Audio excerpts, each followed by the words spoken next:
Welcome to the show. It's tea with D.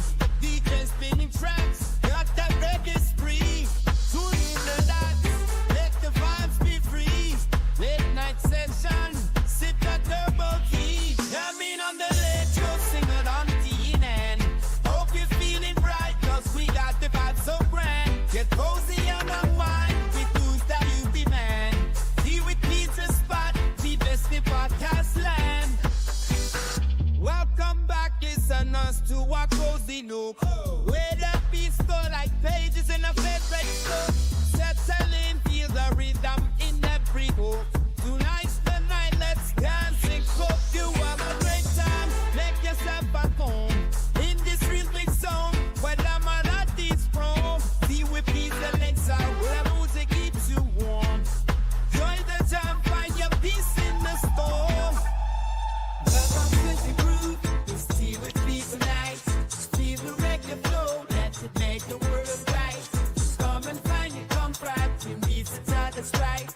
With every track we spin, you take you to new heights. It's a place to chill, with rhythm that's enchant. Join us the moment, let's give you all the chance. Turn up the sweet serenades, let the music down. Open up in my brain time, I swear on in that chest.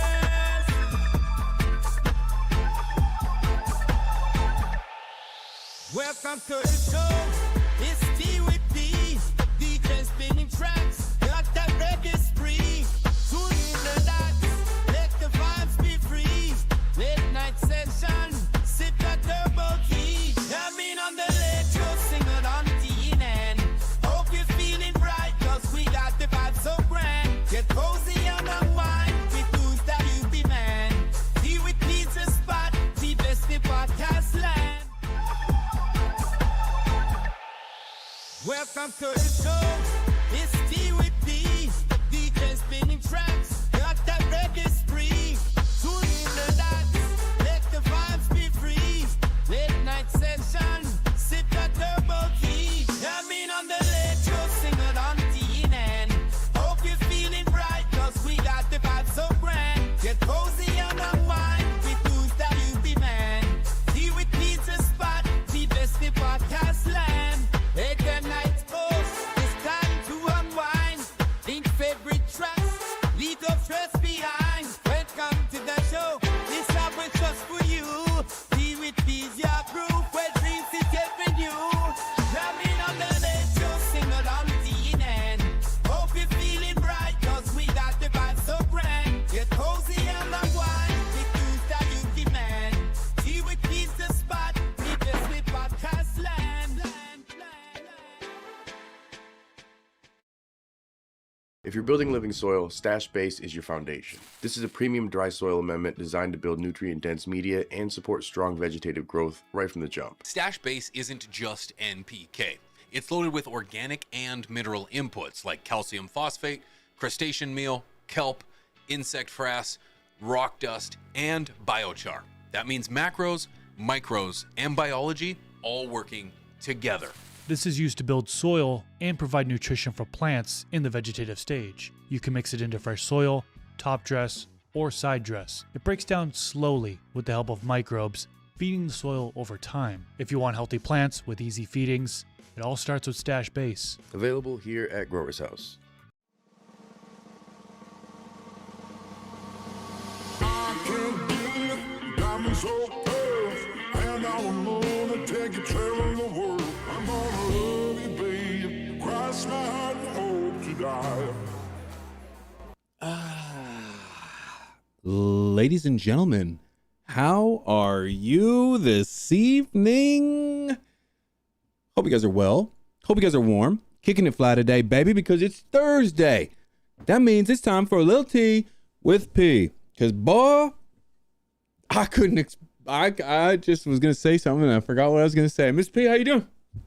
I'm good. How are you? I'm fantastic. I am fantastic. We got a jam-packed show in store tonight. A ton of nudes going on within the space of hours. This is your one-stop shop for all things nudes, culture, science, health, you name it, nothing is off the table here because this is Tea with P, baby. And I'm so thankful you guys could join us for a wonderful, wonderful conversation. So before I get started, Tea with P, changing nights, ladies and gentlemen. Tea with P, changing nights, starting next week. Wednesdays, 9 p.m. Central. Tea with P is changing nights. Why? Because it's baseball season now. And they don't go by our schedule. They don't care. They don't care. It's baseball time. If you guys recall, this is actually our original time slot. This is our summer time slot. And then come the fall, we'll probably jump back to Thursday nights. But write it in your calendar. Take note. Follow the teacup. It's Wednesdays, 9 p.m. Central, starting next week. Okay, so Wednesdays, cancel some things. Take care of your plans. Yeah, I mean, we're going to be talking tea. And we got all kinds of tea tonight. Let me tell you, we got channels being deleted. We got conversations circling around psychedelics and veterans and the plausibility of whether or not that's working and for the right reasons. We're talking spliffs tonight. What's a spliff? We're going to dive into that. We got stoner movies. I got a topic of conversation I want to share with you.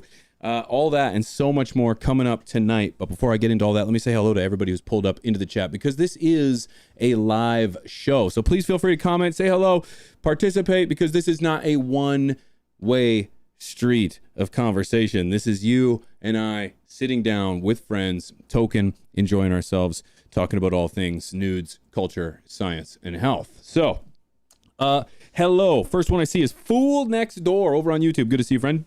Tazarello Gaming. Good to see you, friend. Toledo. Oh, I see you, boy. Good to see you. Rubber Knees. Hello, friend. Double A. What you doing? Over on Twitch, I see Ghost Up North. Becky. Bob. Rockhead, man. Organics. Let's go, baby. John Lindsay. Good to see you, friend. Tasty Organics. How you doing? How you doing, man? Look at everybody dressed in blue. Look at everybody dressed in green. I got the hiccups. I started too fast. Thelionis. Is it too much to say that these channel creators that are getting deleted should probably get lawyers? They put money into these situations and it just gets deleted.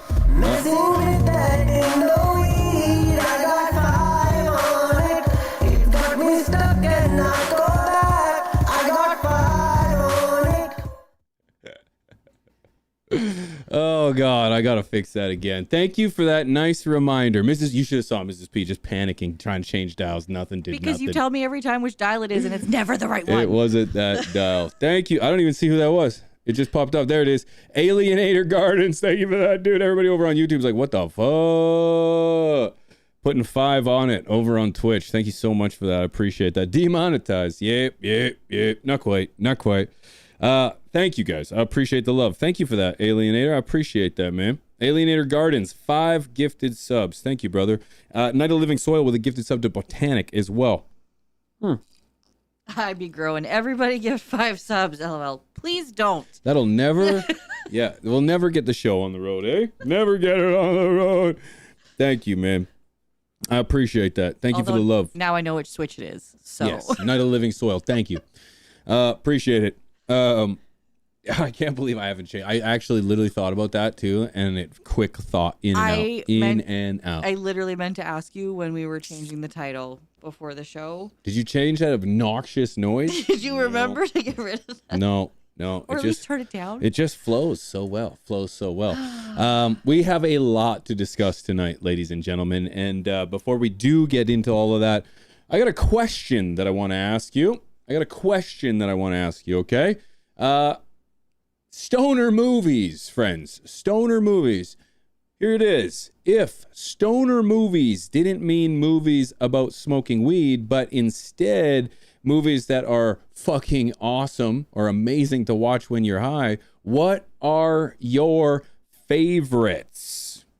Let me know. What are your favorites? I'm going to be diving back into that in just a minute after our first story. But before all of that, I need to first enjoy myself in a family-friendly, non-glamorized documentary rip.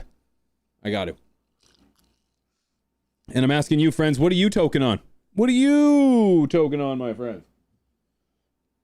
What's in your bowl? And got another question for you too. In regards to spliffs. Check this out. What do you think? Would you do this with your weed? Do you mix your weed with tobacco, friends? Do you mix your weed with tobacco? All right. 2 questions I want you to think very, very hard about. All right. And I want to get your honest opinions about it in just a moment. But first, this rip brought to you by Stash Nutrients. Stash Nutrients. Get your hands on all natural dry amendment inputs that are going to boost your garden to the next level by just feeding a few times a cycle. Check out Stash Nutrients at stashnutrients.com. God, it feels good to shout out my own products. Cheers, friends.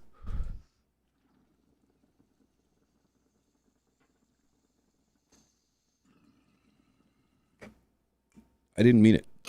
No cheers. That's slightly glamorized, isn't it? Slightly glamorized, ladies and gentlemen. We don't do that here. So, I don't take great joy in reporting on these particular stories. However, here we are. The Great Purge seems to be amongst us. More channels being deleted. This just in. Urban Remo. Legend. Absolute. Just Mongol in the space. This guy has been around for a long time. OG was the word I was looking for. 16 years worth of content deleted by YouTube. I woke up the yesterday and I read a tweet that read from Remo at YouTube creators, we are in the process of appealing the loss of our channel. Most of the videos that are being taken down were pre-2018 when we lost the channel the first time.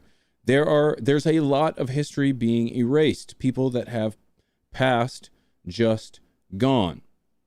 YouTube gives its usual AI response, and Remo says, thanks for replying. 16 years of history on this channel, 380,000 subscribers, over 2,500 videos.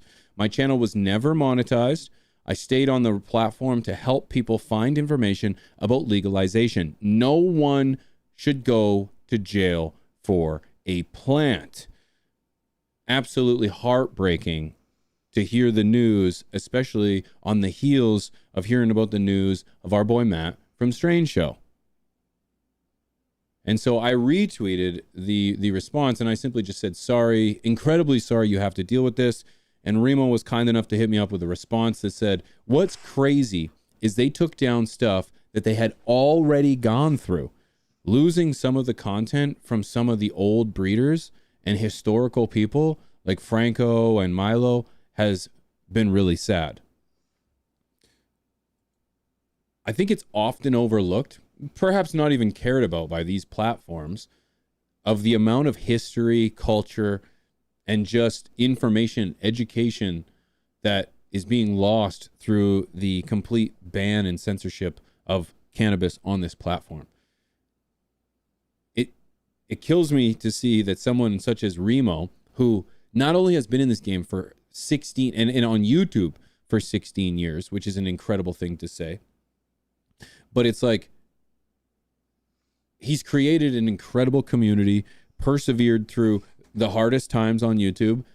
His channel was also deleted in 2018 via the adpocalypse that my channel went through as well. Both Remo and I both got our channels back. And unfortunately, Remo is now facing the appeals process of a ban brought to you by YouTube. Now, someone mentioned at the top of the show here about getting a lawyer and suing YouTube, but the reality is that there's really no repercussion like that. This is a private business that hosts video on its server and has the ability to broadcast it to the world. There is no expectation for YouTube to uphold anyone's freedom of speech. Freedom of speech is a public right. It's something that is secured by your government, not private businesses, or not secured by your government, but you get my point. Not private businesses. And so they're not beholden to the same rules that the government is held to. And individuals. And so needless to say, the reality is that we either have to try to figure it out or go somewhere else. And unfortunately, going somewhere else at this time is very difficult. There are still a ton of comments in under videos that say, "Oh, why don't we start up a weed tube?"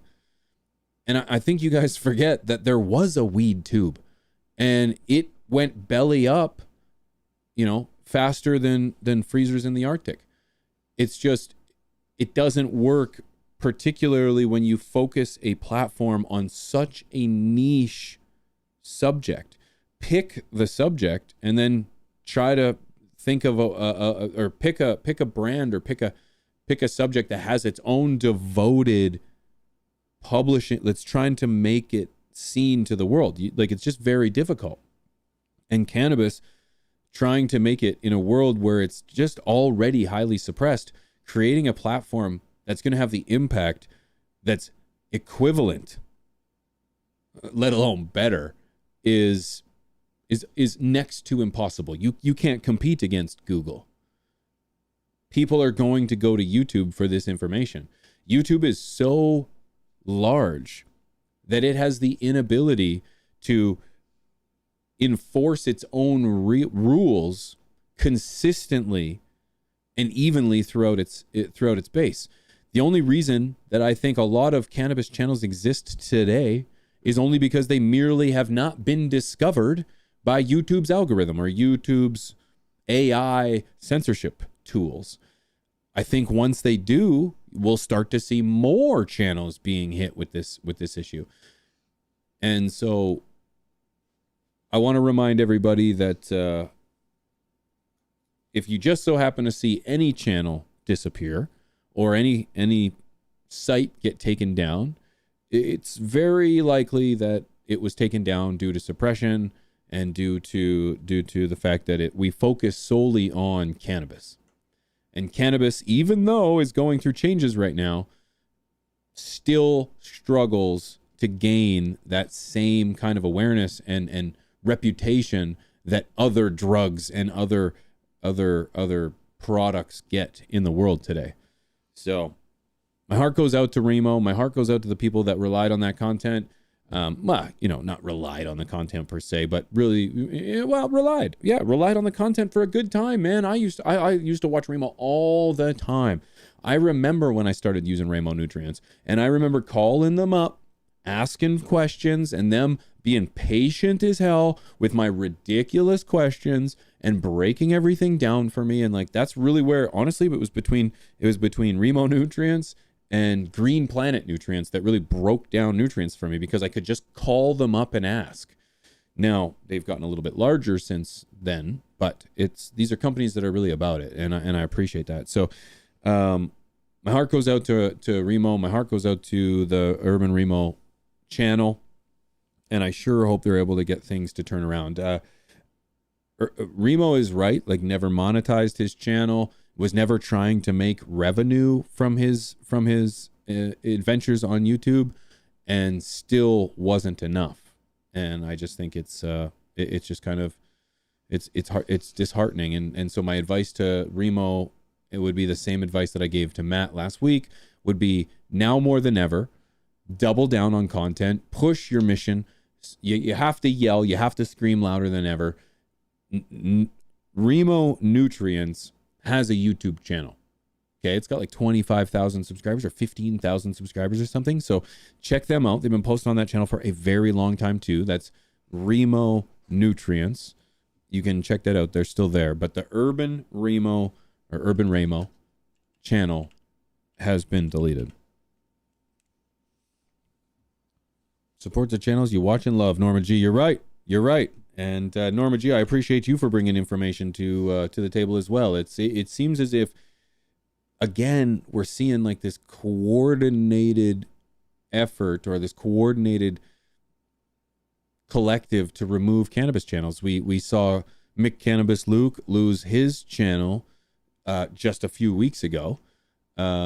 We saw his Instagram page. Actually, sorry, did his YouTube, I think his YouTube is still around. Can you check that out for me? It was his Instagram page that was taken down. I apologize. And, this is disheartening. I know that when someone has this happen to them, they really think, is this something that I want to do? And I know people that have spoken with Luke, and it's disheartening. It's kind of taking the wind out of his sails. And, the same thing for him. I wish you all the best. As someone who's been deleted, spent weeks with nothing and had to rebuild. I think I got my channel back like 3 months later or something like that, 4 months later. You have to double down. You have to keep creating. You have a passion, you have a mission, and your community deserves to have you, by their side. Mrs. P, what you got? Yeah, his YouTube channel is still up. I can drop the link Nice. as well. But yeah, his Instagram's gone.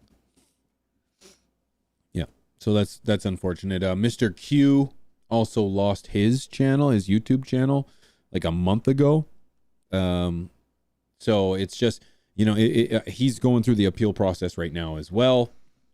It's disheartening, man. It's heartbreaking, and I like I said, I don't wish this upon anybody. I really don't. This is people's passion projects. This is people's livelihoods in some cases. And I just, I hate to see that happen. I really hate to see that happen to anybody. It's hard when you consider how much time people have put in to the videos and the community and all of it for it to just be gone. Mm-hmm. And like, we know Matt backed up a lot of his stuff, but is it everything? Maybe, maybe not. Did everybody that's lost their channel back their stuff up? Maybe, maybe not. No, of course not. And it's like, if you look back at even the first videos that were on this channel, it's like, you look back and you look at the growth and the you time look at capsule, right? Yeah, it really is. And now you cannot find any of that old on any of those those videos on my channel anymore. I had to remove all of the plant content from my channel because I couldn't be certain that I wasn't glorifying it. I wasn't, trying to, I don't know, sell a good genetic. It's like even though you might not be selling genetics, it's like if I like a particular breed and I'm like, you really would like this, they don't like that. No, they don't like that. They don't want to hear you talking like that about our plant. And that's the big difference. If you want to get into this space, it has to be in a documentary style way, or it's not going to make it. It's not going to make it. And 90% of the content that tries to make it out there is this isn't me, this isn't my wording, but it's glorifying the plant. And YouTube doesn't like that. So, I tread very lightly when it comes to the way I speak about this plant because I don't choose the rules. And I feel like they take that phrase and that not definition, but that rule, and they stretch it as far as they want to. They'll tell you that any little thing, well, that's glorifying it. Well, no, it's not, but they see it that way. Yep. And Steel Wind is saying these are AI parameters. That is what we are discussing. This is AI. And I 100%, I actually agree. I do not believe there is some person at the top, like within the process, that's going, nope. I believe it's a blanket ban by an AI system. And YouTube is processing millions of hours of content every day. I don't even know the numbers, but it's astronomical. And it's like, there's no way that they're going to catch all the content. So it has to be done via AI. It just, by mass, it has to. And that's why it's like, it's a tough, I want to mention this. It's a tough game to play.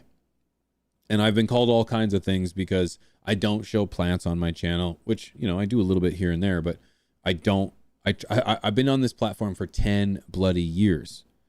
And it's like, I've started to figure it out after a decade, and I'm still figuring it out. And it's like, you have to be able to play the game by the rules that are set out. I can choose to not do that, and guess what? I won't get to play. What kind of message can I spread without utilizing one of the largest platforms on the planet? You know, it makes that really tough. I may as well go yell into a corner somewhere. No. Instead, I'm going to use what tools are available to me to spread the beautiful healing power of cannabis to as many people as I can. And I feel like that has purpose. I feel like that's valid. Have I sold my soul to the devil? If that's what you feel, I guess, then sure. I sleep just fine at night, knowing that I can use it when I'm on Twitch. Guess what? I don't have to beat around the bush. I don't have to be so choice about my words. I can speak freely because the terms of service on that platform are vastly different than the terms of service on YouTube.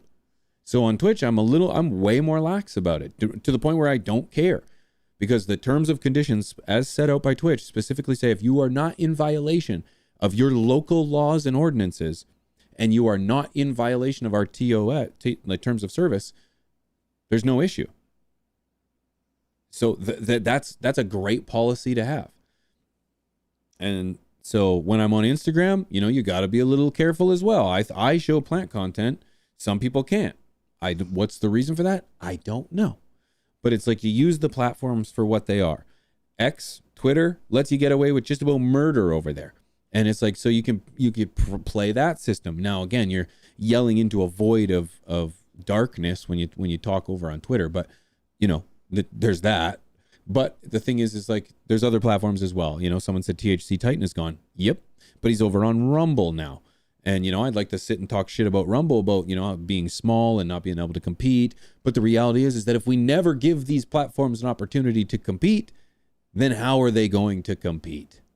So I am on Rumble. I have posted on Rumble a few times in the last little while. I do hope to be there a little more often. But the reality is that I'm starting to figure out the rules for YouTube. So it's like I'm kind of doubling down. But at the same time, having all of your eggs in one basket is a horrible plan when it comes to really dealing with the online space. You can't just expect Facebook, Meta, or whatever, Instagram, they're all the same, fucking X and YouTube. You can't expect them to just all work. So it's like, don't keep your eggs in one basket. Diversify your content. Put pictures on Instagram, put videos on YouTube, put crazy ass negative posts on Twitter. You know, whatever it takes to make things succeed. Spread your message, spread your mission, whatever it is. Okay? I'm thankful too that we did, like, I have a hard drive with all of your original videos so that we can post them on Patreon or wherever, and someday, hopefully, be able to re-upload them somewhere. Yeah. Yeah, I hope so. They are a little bit on. There's a few of them on Patreon. Yeah. Huge shout out to AJ Jones, baby. LJ. Oh, LJ Jones, baby. Thank you, brother. I appreciate the gifted subs again and again and again for 900,000 gifted subs to the channel, dude. I appreciate you. Thank you, brother. Shout out to everybody who got a gifted sub from LJ. P, what do you think? How much do you think you should get from a 5-gallon auto flower? 5-gallon be in the pot? I don't know. Anywhere between 1 and 4 ounces, 5 ounces. Yeah, really, it can depend. It really depends on the size, but it's really up to you and your training and your patience, my friend. Anything is possible, as I'm sure they once told you. Somebody, I hope, told you that. But I appreciate your question, man. I'm open to any questions, all questions. If I see them, and if I miss your question, whether you have a question about this story or any story, anything you've already heard or anything that we're going to hear, please feel free to comment in the chat, and or you can reach out to me at Pigeons420 over on X, over on Instagram, and I'm live most evenings at over on Twitch. And shout out to everybody who's watching over on Twitch. There's just over half of the amount of people on Twitch watching as there is on YouTube. There's 87 people on Twitch watching right now. Shout out to everybody watching on Twitch. 150 plus people watching the nudes here tonight of everything going on over on the nudes, culture, science, health within our space. And I appreciate you for being here, friends. Don't forget, the show next week, starting for the summer months, Wednesday, 9 p.m. Central, Tea with P. Mark it in your calendars, friends, because it's going to be an adjustment for all of us. And I think that we need to make sure that we refresh and just have it so we have it written down. Okay. Want to remind you, I was asking you a question earlier, guys. Favorite movies. But here's the question, okay? If stoner movies didn't mean movies about smoking weed, but instead movies that are fucking amazing to watch while you're high, what are your favorite? Okay? What are your favorite? I want you guys to fill it up right now. What are your favorite stoner movies based on that question? Now, I know a few of you have already answered. However, I am going to be the internet. All right? And here's what I'm going to do with your responses. Okay? You're all wrong. No, forget about it. No. Interstellar, stop. Old Flintstones, stop it. Toys, stop. You're wrong. You have no idea. Happy Gilmore Boogie, what do you know? Stop it. YouTube's still trying to figure out what's going on. Stop. All of you have no idea what you're talking about. Stop. Put that question back on the screen, Mrs. P. If stoner movies didn't mean movies about smoking weed, but instead movies that are fucking amazing to watch while you're high, what are your favorite? Okay. Immediately, I also thought I knew the answers. I thought I knew the answers to these, friends, and I bet you thought you knew the answers too. Well, you don't. You're all wrong. Why? Because my first response was Interstellar. Immediately, I was like, Interstellar. Inception. Yep, that would have been number 2. Okay? Right? Yeah. Interstellar. No, we're both dead wrong. Why? Well, check this out. So, this is the question. I'm not going to read it again. It was said by Be Like Yankee. Someone says, the first guy must have got it right. 30 minutes or less. And then he gives a little description. 30 minutes or less is absolutely stoner comedy adjacent. Chaotic. Dumb. In a funny way. Empowered by terrible decisions. So does he say 30 minutes or less is absolutely stoner comedy adjacent? Meaning not any of those things? Because I've never seen 30 minutes or less. I don't even know. He's saying it's chaotic, dumb, in a funny way, in a fun way, and powered by anyways. Wrong. What about Goodfellas and the replacements in Scarface? Those aren't usually classified as stoner movies. At this point, I was like, was it not an opinion-based question?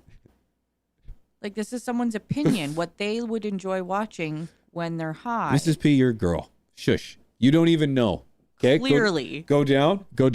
Corey Stewart says, stoner movies are about the Stoner 6.3 rifle. Yanks, no. Stoner movie usually means movies centered around cannabis culture, laid-back humor, and characters getting high. Not movies about the Stoner 63 rifle system designed by Eugene Stoner. I'm like, okay. Okay. Is this a trick question, friends? Because literally his question said, not movies, not your typical stoner movies about people getting high, what you enjoy watching while you're high. Ladies and gentlemen, this is a prime example that you are using the internet wrong. Right? Okay? So, Tombstone must be right? Nope. Tombstone is a classic Western, not a stoner movie. But it is one of the most quotable movies ever made. So, yeah. Total engagement farming. Go up, because right here it says greener grass is top tier. It says a lot of people who like it also end up liking and then nothing. Nobody. Because they figured out, wait a second. Inception, you say. Inception is more sci-fi / psychological thriller than stoner movie, but it absolutely became a watch this while high and question reality for 3 hours favorite for a lot of people. Isn't that the question? Wasn't that the question? That was the question. Oh man. Anyways. All right, even this one. Homeland and 24 are straight up paranoia thrillers, which is what you watch when you're high. That's what I thought. Definitely not stoner shows, but both have that one more episode at 3 a.m. intensity. 'Cause So you're literally, high. the answer was how high and half baked, Right. and Pineapple Express, Yes. and everybody got it wrong. Everybody got it wrong. Anyways, And had he left it at what's your favorite stoner movie, those would 100% have been my 3 answers. right. Yep. Anyways, I had to bring your IQ down with that because I went down that rabbit hole. And sometimes we're gonna do these things together. I wouldn't let you down though. I felt like it was a worthy journey. I want to remind you that the internet is dumb. Okay? I remember not that long ago, just a couple days ago, my boy was trying to figure out how to use the AI, if you will. And, and he was just copying the AI answer and putting it in his thing. And I was like, well, read that back to me. And the sentence didn't even make fucking sense. It wasn't even a full, complete sentence. I was like, this doesn't even mean anything. This is so wrong. And then in the same way, we were watching those videos with the dude who's using ChatGPT and he's trying to get the answers. And they're right out in left field. Yep. So it's like, woof. Woof. Ooh, John Lindsay, yes, Dazed and Confused also. Dazed and Confused. Yep. Scary movies, American Pies, Dazed and Confused, Breakfast Club, or stoner movies not focused on weed. 100%. Wrong. 100% Those wrong. are coming of age videos or movies. All great movies. Anyway, I agree. Yeah. I agree. The potato says, "What if I was already dumb?" Yeah. Now you're dumber. Hopefully, we're not going to make you too much dumber. All right, it goes up from here. It can only go up from here, friends. Right? Anything Quentin Tarantino? Yes. How about M. Shyamalan? Depends. Midnight Shyamalan. M. Night Shyamalan. Yeah, that's what I said. Fear and Loathing in Las Vegas, 100%. Pulp Fiction. Okay. Blow. Pulp Fiction. Pulp Fiction. So for I tried sure. to watch. No, it wasn't Pulp Fiction. It was Fear and Loathing in Las Vegas. No, Oh. no, that's classic. Oh shoot. He's on a movie journey, you guys. Yeah. He doesn't do movies, and he's been doing movies lately. Total Recall. Oh, That's not the one with Arnold, is it? Arnold Schwarzenegger? that's the one with the chick with 3 boobs. Total Recall. That's not the one with Arnold though, right? No, Bruce Willis. Is there? No, that's not the one. There's who's yeah, the it is. what's the yeah, no, you're right. That's not the one I'm thinking of. Oh. What's the new one with Gosling? Oh no, Total Recall had. That's not the one I'm thinking of. What's the one with there was 2 Total Recalls. Arnold is the original. Yeah. No, another one. Not similar, same time era. The one with Gosling is the second one. Ryan Gosling? Yeah.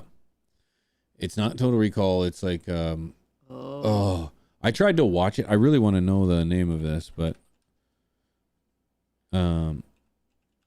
it's like a sci-fi Blade Runner. Yeah. Yeah. That's what it is. There was an original Blade Runner, and then I tried to do Blade Runner, which is based in 2019 or something. Oh my god, it's The so. original is? I never watched. Well, I don't know if the second one is, but the original is. Yeah. Well, there's the one from 2017 Is Ryan Gosling? is Ryan Gosling, Okay. and it's based in 2049. Oh, but the first one's 2019, right, or something? Let me look. But any goose. My point to this whole thing was I couldn't do that movie. Because it's based Nope. now. No. I just couldn't. Blade Runner franchise. I don't know. It's just not my type. Not my cup of tea. I guess it didn't play so well. But any goose. So the first one was from 1982. What? There's a lot of them. All right. Monty Pythons. Those are ones I need to watch too. Funky, actually. The Monty Pythons. Those are classics that I need to. I should indulge because I know I've seen parts of one. The Notebook, says Brina. Mrs. Pia, have we watched The Notebook? I don't think so. You haven't. I have. I know you have. I feel Is like it about- I would just cry a whole lot more if I was high. Notebook. No, I'm not doing The Notebook. It's a romance. Of course it is. I liked P.S. I Love You. No. You didn't like that one? That's the one that I watched that with my mom, my You sister. watched it with me too. I watched it with my mom, my sister, First. and my grandma first. Yeah. And I remember calling you after, like, ugly crying because we were at grandma's. We were like 3 hours apart. Mm-hmm. And I was just bawling. Mrs. P's a softie. And even more so if I'm high. So that's a good stoner movie? No. No. No. No. But I like watching like Scream when I'm high. Or Yeah. like thriller movies or like jump scare movies. I don't like a lot of horror movies, so I won't say that, but like I haven't seen a horror movie since 2008. yeah, I get it, okay. I watched It by myself. Was it the last horror movie that we watched together was The Mist? M. Night Shyamalan. Oh, wait. Yep. And I feel like it wasn't even like a horror movie. It was a thriller. I didn't like the twist at the end. It made me sad. Fucking, it was dumb. It was dumb. It was dumb. It was dumb as shit. Yeah, it was dumb as shit. But any goose. Forrest Gump. Yes. I like Forrest. Yeah, I like Forrest Gump. Butterfly Effect. Yep, that's a Yeah, good with one Kutcher? too. Yep. I saw that. While high. That's a good one. Mrs. P would love The Endless and Take Shelter. Would love The Endless and Take Shelter. Endless. Yeah, no. Never her. But I asked you guys a question. I asked you guys a question at the very beginning of this segment in regards to lay spliffsigus. Okay? Yeah. Would you or have you ever considered adding tobacco to your weed? Now, I kind of seen some people that were pretty adamant that is a huge fuck no, Captain. Huge fuck no, Captain. And Isn't this like an East Coast thing? for us, it certainly is. Yeah. Yeah. It's an East Coast thing. Yeah, we'll get into that in just a second. Okay. For us, it is East Coast. Yes. So I wanted to, because I was going to talk about this, I wanted to like present a little bit of information about lay spliff. What? Hang on, I want to go back a second because Average Richard just said, I watched him the other night with the wife and we are still trying to figure out what we watched. No. P quit watching it No. at like, I don't even remember how 30 far minutes in, I gave it a solid effort. I kept watching it because I was like, it is going somewhere. It is going to go somewhere. It's going to be fantastic. It's that fucked up that it's going to be so Fucking good. stupid. I still don't know what the fuck I watched. I said, fuck that. I'm not watching that shit. It's garbage. So I'm with you. And Garbage. if anybody can explain it to me, please feel free, because I still, to this day, we watched it like when it came out. To this day, I'm like, I don't get it. I just don't get it.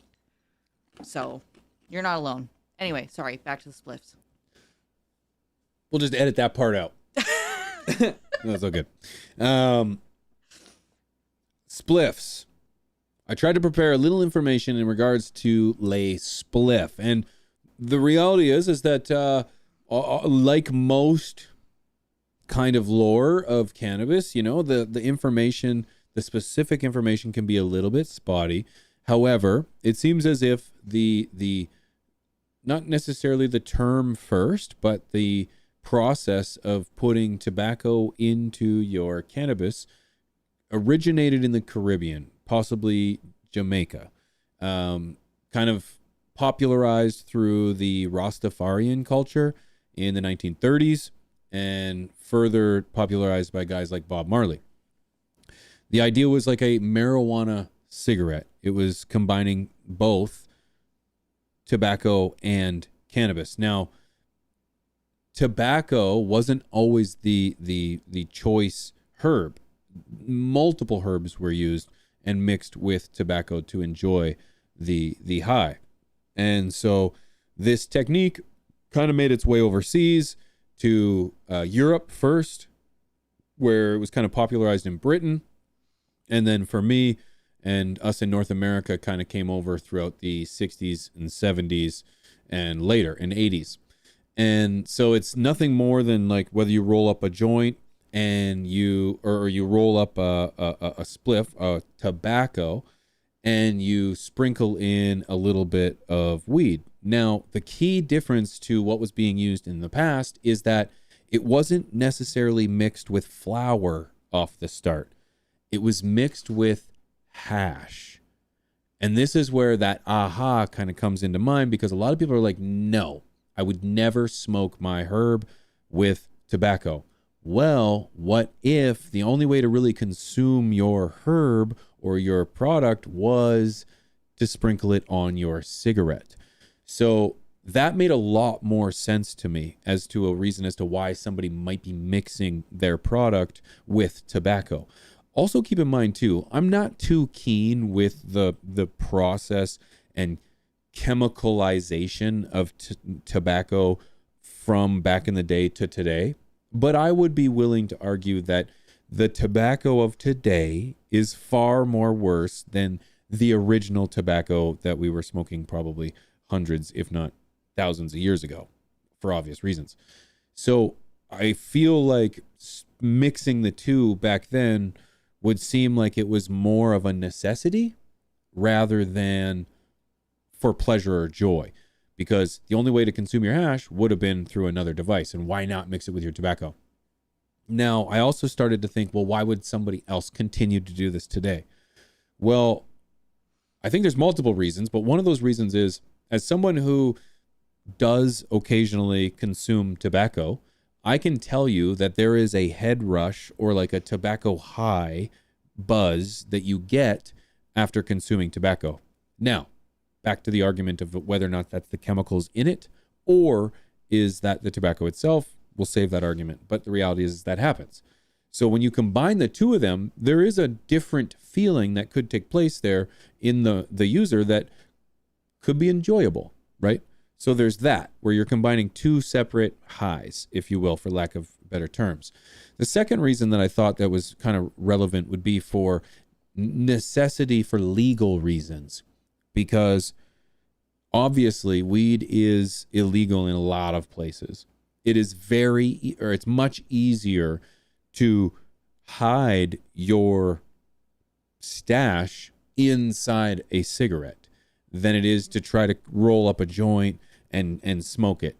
Obviously, I think you put it into a roller and or whatever, you mix up the two blends, the tobacco and the weed and the flour or what have you, blend it up. That's much easier to conceal, both as a physical item and after it's consumed.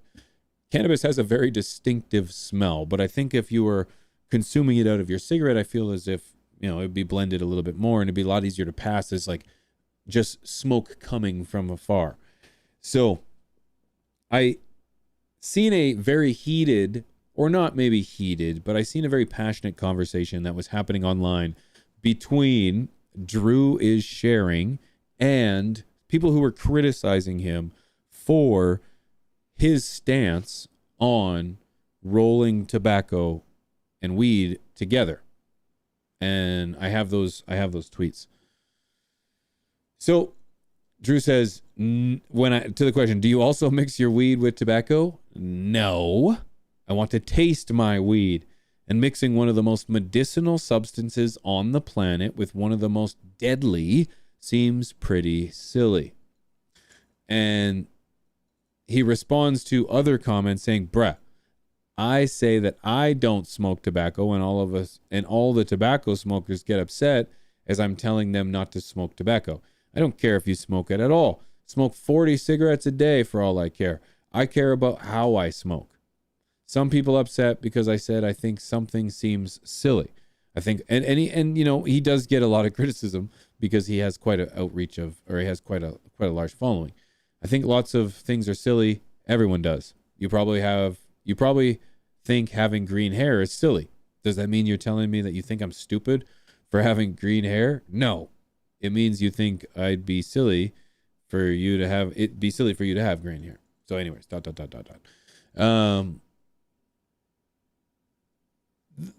The reality is there was a further response to this tweet, essentially where he just goes on. Someone says, well, you're just saying this. Oh, yeah, right there. Until you was famous. Yeah, dude, you literally used to smoke with tobacco until you got famous. No, I smoked with tobacco until the end of 2018 when I was still broke. But one of his other responses was where somebody was saying, well, what about those who are trying to save weed? Where it seems to be an argument where people are like, well, I'm running out of weed. Why don't I mix it with tobacco? And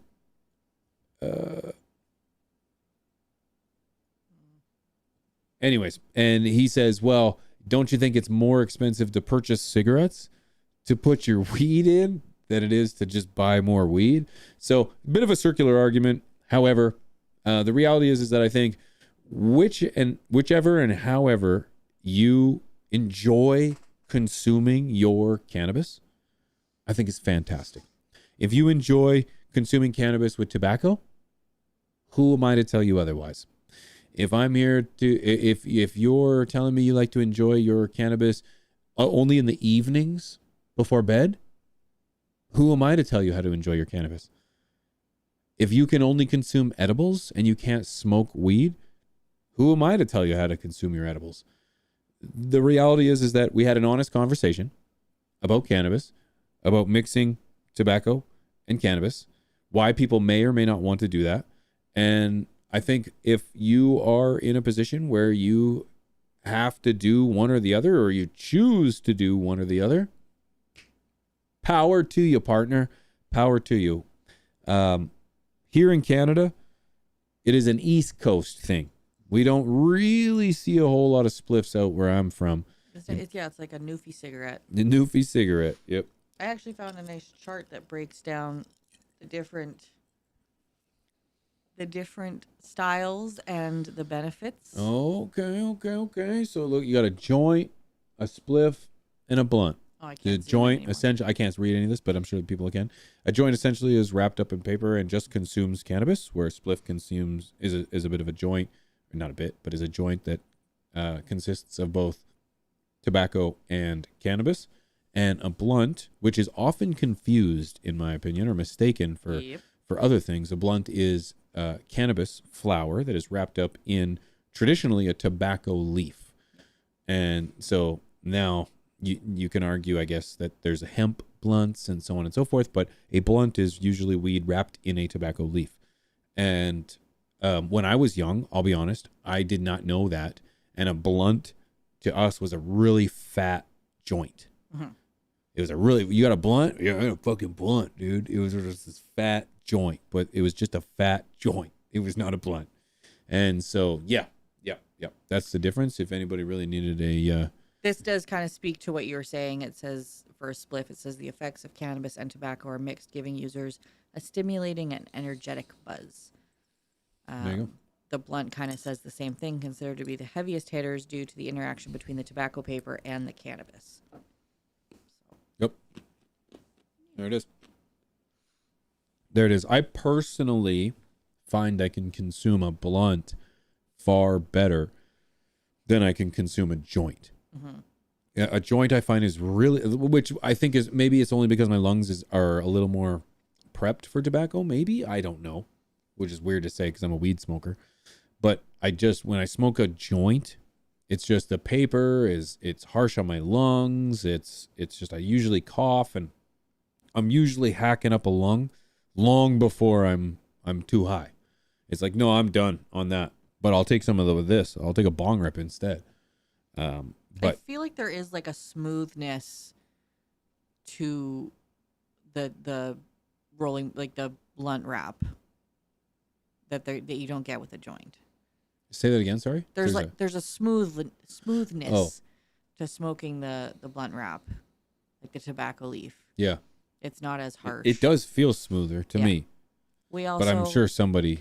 We also have a pro that usually helps us out. Yeah, I know a guy who rolls a pretty good blunt. In the middle of Fremont Street with nothing to... On the back of another grown-ass man. Right? Yeah, that man can do just about anything. Yeah, he's something else. I'm glad that we're taking these left turns when you think we're going right. But spliffs, dude, and like I said, I'm thankful to those that are able to, or I'm grateful if you enjoy weed, then that's the way it should be, and who cares otherwise? Quick. Got a quick few topics that I wanted to drop by on you. It's a weird thing to say, only because I had no transition there. Snoop Dogg's in the news. Oh no, yeah. Where are we going? We'll do that one. We'll do that one first. Snoop Dogg's in the nudes, ladies and gentlemen. The boy is trying to trademark the phrase "smoke weed every day," and he's avoiding federal weed bans with his pot shop trademark for now. Okay? For now, ... So, Snoop Dogg, enhance. Snoop Dogg I has... don't know if I can enhance anymore. Oh, yeah. Give me a slide. Okay, hang on. Trademarks Nope, for business. Nope. Snoop Dogg has obtained approval from the U.S. Patent and Trademark Office for his Los Angeles pot shop called SWED, which stands for Smoke Weed Every Day, even though his shop is supplying product with more than 30% THC potency. Trademarks for businesses selling full dosage marijuana are strictly off limits under federal law. Yet, Snoop Dogg and a few others have found a legitimate way to get over. Many music celebrities with cannabis businesses, like Willie Nelson, happy birthday, by the way, Mr. Willie Nelson, the estate of Bob Marley and Wiz Khalifa, sell weed and paraphernalia in states where it's legalized. But they haven't obtained federal trademarks in the same way purveyors of alcohol do. But Snoop is following the path of companies like Stizzy. Or is it Stizzy? Steezy. I think it's Stizzy. I think it's Steezy, actually. Oh, okay. I've only ever heard people call it Stizzy. I know. There's a thing. They've done a thing, but I don't really care. A nationwide chain of pot stores with trademarks for very low and federally legal 0.3% THC dosed items. Okay, so keep that in mind. The Steezy, is it Steezy? I don't really care. And Steezy has trademarks for very low and federally legal THC dosed items and merchandise that doesn't touch the plant at all. Yet they're putting the dull dosed items right beside a panoply. That's a strange word to use. Of full potency and pot products in their in-house and online establishments. So essentially, this is in a nutshell. They're describing in a very cumbersome, very weird way. They're trying to explain the Farm Bill and how people are getting by with THCA. Snoop, in addition to being one of the best known rappers, is... That's a weird way to phrase that sentence. Who does not believe Snoop is one of the best known rappers ever? Just curious. Is a rap capitalist with a robust side hustle, including not only his Los Angeles dispensary, but also an Amsterdam weed cafe. According to the public filing, his company has filed for more than a dozen trademarks for cannabis-related and other goods and services. Other goods and services in 50 countries outside the U.S., including the United Kingdom, European Union, with its 27 member countries, Israel, Jamaica, Japan, and Vietnam, among other countries. So the trick to getting a federal weed trademark. So this is what's key to Snoop's attempts. Snoop tried for 2 trademarks, one of the full name Smoke Weed Every Day, and one only for the acronym SWED.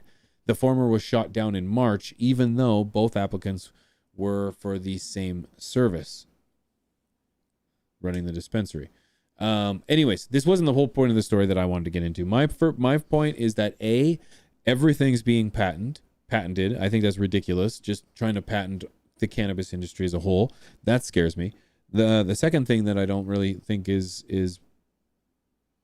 big is that the fact that we I don't know, essentially trying to swallow up cannabis monopoly on the culture and community in other countries that haven't yet moved forward as you know, as quickly as America's trying to do right now. Yeah, I don't know. Curtis. So you mean Curtis? Yeah, I don't know. It's kind of one of those things where it's like I just don't like how everything's being swallowed up, and everybody's just trying to claim stake to everything. And maybe that's just my uncapitalist opinion. But yeah. Anyways, Snoop does not get approved for his smoke weed everyday trademark because essentially the judge says it's part of the lyrics, it's too well known, and your company is pushing illegal product. But the Trademark Commission doesn't care about legalities as much as the DEA does. So that's why they're able to have these conversations in the first place, even though he's kind of skirting the law, pushing his product using the Farm Bill. So, yeah. Anyways, did you know, ladies and gentlemen, that weed, at least usage, could be traced back as far as millions of years ago based on a recent archaeological discovery? Check this out. High Times is reporting from another report a fossilized leaf imprint found near Eisleben, Germany, may be 56 million years old, doubling the previously accepted timeline for the cannabis genus and raising new questions about where the plant actually came from. Researchers say further investigation is underway. Look at that. That's so cool. Isn't it? That's a very well detailed cannabis fossil.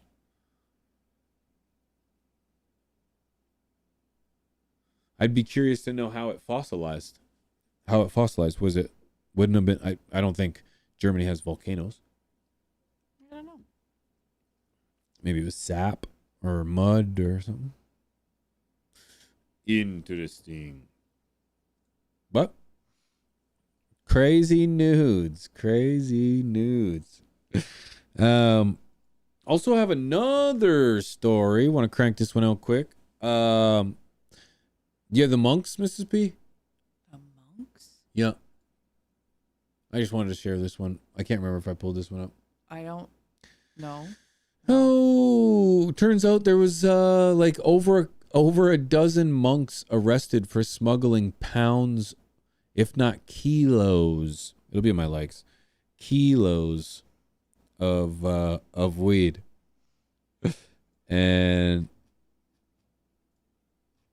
let me see. Oh, yeah, I got it here. 22, April 27. 22 Buddhist monks, you can bring that up on this screen, have been detained after smuggling 243 pounds of cannabis through an airport in Sri Lanka. Wow, hey? Tell me weed doesn't heal. The monks have just returned from Thailand when customs officials flagged their luggage. Wow. Kind of crazy. Yeah, kind of crazy.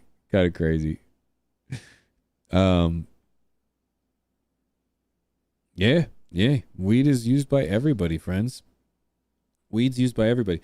So, I got another story I want to get into. I'm going to tinfoil hat you guys here in a couple minutes. But before I get into that, I want to show you some beauty that happened by my good friend America the Beautiful.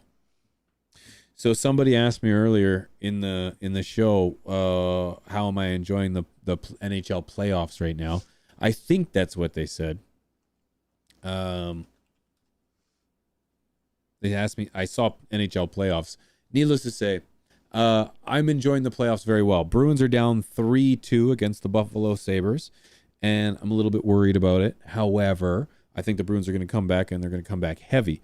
We don't have a great record in Boston this series, so we'll see that and hope that we come out swinging because we're in Boston for Game 6. However, with that being said, if you guys didn't know,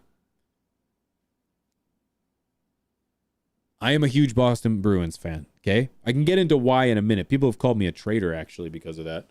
And let me tell you why. But I'm a Boston Bruins fan. And the Boston Bruins are playing the Buffalo Sabres, okay? And for those that don't know, the Buffalo Sabres, when they play against any team and all teams, play both the Canadian and American anthem. They play them both because a large percentage of stands or fans in Buffalo are from Canada. Large number of season ticket holders in Buffalo are Canadian. Buffalo is just 10 minutes away from Canada. So that's their team. So in Buffalo, they play the Canadian anthem. Well, there were issues. And let me tell you something. America, you're beautiful. Do you have the clip, Mrs. P? I do. You want to show this? Yeah. Check this out. Oh, Canada, our home and native, patriot love. Sun's coming. With glowing, we see such a strong and from far and wide, okay, and on guard.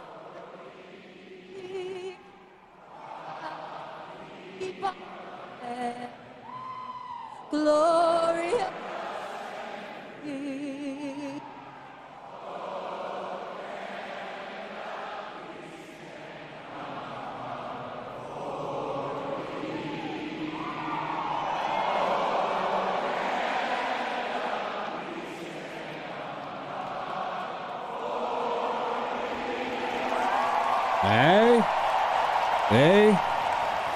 Hey, to my sister down north, we love you. We appreciate you. That means the world to us.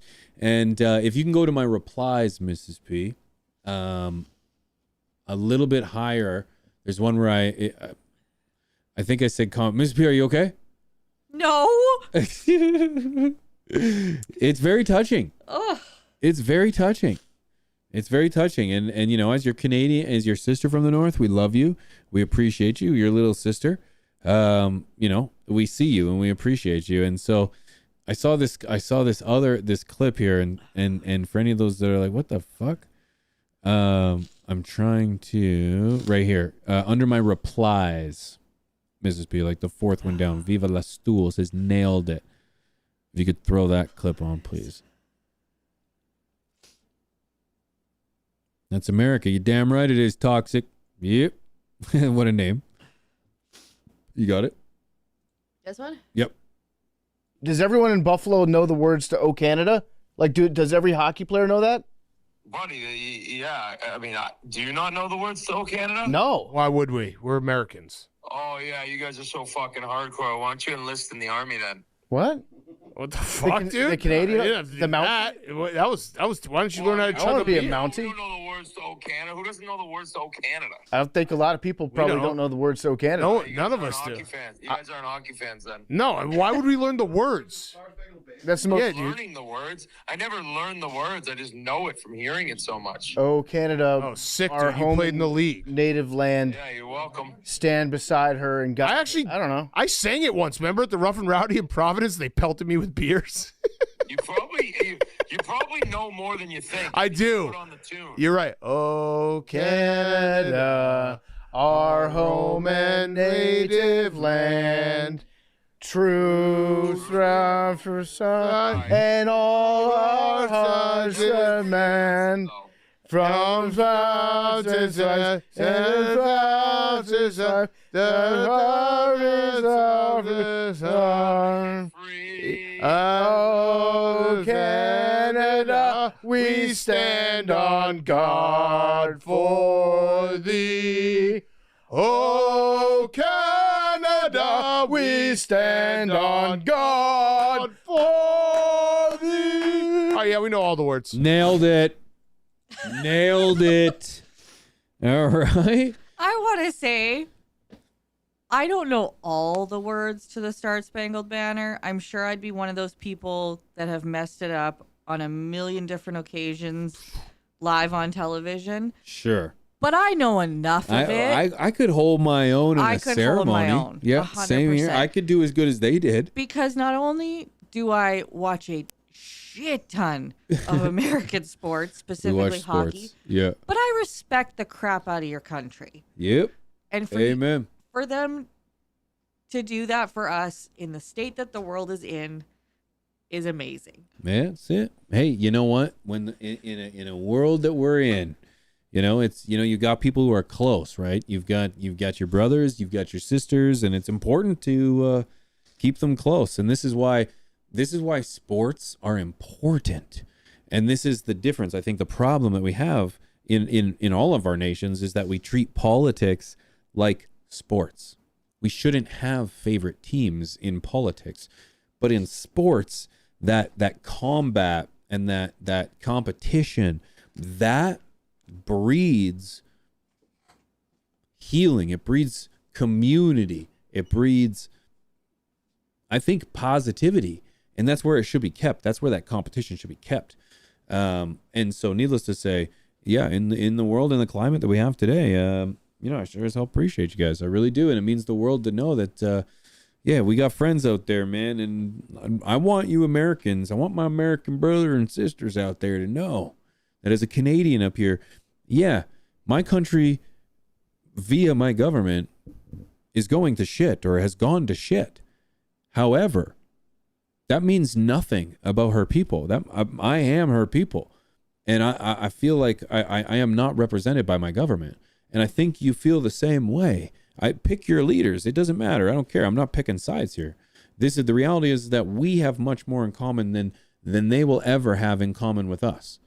And so we are here for you. Know that we are, our urban centers may be lost, perhaps. However, we're not lost. We're not lost. We are good people, and we appreciate you guys not forgetting us. Okay? Okay? Appreciate you. Remember that. And I know that I speak on behalf of a lot of my Canadian brethren and sisters, man. I know I do, because I speak to a lot of them. And we all know what's going on everywhere isn't by our own choice, right? So we'll try to remember that. Mrs. P is just checking on Little P, I think, at the moment. So I'm going to take this opportunity to non-glamorize this weed that I have. And for documentary reasons, it is what it is. Norma G. So right, P. I hate my government, but love my people. And I love my country. Yeah. I often say governments ruin good countries, man. Our people are good, our people are hardworking. Don't fall into being a sheeple, right? Don't be one of those people that just get sucked into your device and just get lost to the world around you. Don't do that. And I don't believe most of us do. I believe most of us are too hardworking for that. We do find solace in our technical devices, but this is crack in front of us. Dapper Dabber says, y'all got decent bacon and whiskey. Yeah, man, but have you ever had a poutine? Yeah, you ever had a pierogi poutine? Dr. Dank Nugs is in the building. Good to see you, friend. Thanks to everybody who's pulling up, man. Shout out to everybody who's pulling up on Twitch, man. Fantastic numbers over there. Thank you guys for for tuning in. Thanks to everybody on YouTube for tuning in. I appreciate you. If you see me staring down, this is where my comments are. This is where all the comments are. So I appreciate you guys. We have no say in our taxes. Just pay for it. Yeah, remember we used to go to war. We used to revolt against our governments over taxes, and now we just pay them. It's crazy how the times have changed, eh? Chairs, friends. No, chairs everywhere. Chairs. Lots of chairs. Lots of chairs. Cheers. Also, in a brief NHL update, I'd like to bid adieu to the Dallas Stars that were eliminated tonight by the Wild. No. Yep. What's the score of the other game? Ducks and Oilers. Yep. 3-1 for the Ducks, end of the first period. Oh, no. All right. So that might be the end of that one, too. So then the only Canadian opportunity is Montreal. Let's go Montreal. Go Montreal. I think it's hilarious that never in this house have we ever cheered for Montreal until now. Yeah, I'll fall for the record though. My predictions were a Montreal final. Yeah, you did. I said that at the very beginning. You did. Yep. As much as I would love to see Boston and Vegas go for the long haul. Sheesh. Boston's got to come on. We're not going to talk about this, Miss P. It's gonna be fine. It's gonna be fine. Everybody's gonna know. Everybody knows we love hockey in this house. Okay, it's hard to hide. It's very hard to hide. We love hockey in this house. We don't cheer for the same teams. None of us cheer for the same teams. But yet we cheer for each other's teams. We cheer for each other's teams, of course. Yep. So. Yep. So we have a great opportunity to win at any point, but it doesn't seem we're capitalizing here. Lil P still changes his team with whoever's winning, whatever way the wind's blowing that day. Yeah. But yeah. Go Ducks, eh? Yeah, Sean. Yep. This year, it's imperative to be active in U.S. politics. You know, this is probably something that I preach maybe too often, but I think we should be involved in politics. But the reality is that we get involved in the wrong politics. I say this and I believe this, that we need to be paying more attention to local politics. You should know who your ministers are. You should know who your volunteers are. You should know, and I mean your church officials. You should know who your church officials are. You should know who your teachers are. You should know who your mayor is. You should know who your local, it's for me it's a premier, but I wanted to go with our local mayor, and then who does the constituency? MLA. Members of legislative assembly. Thank you, MLA.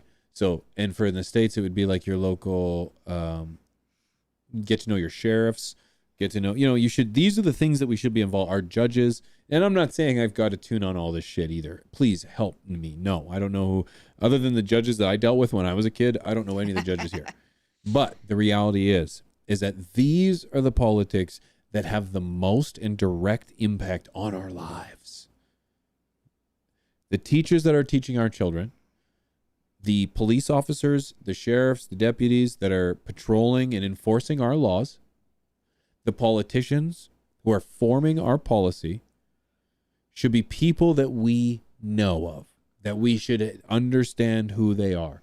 And I don't think we do that enough. I know I don't do that enough. And I do pay attention to a certain level. But it's like we should be volunteering. How many sports teams does your town have?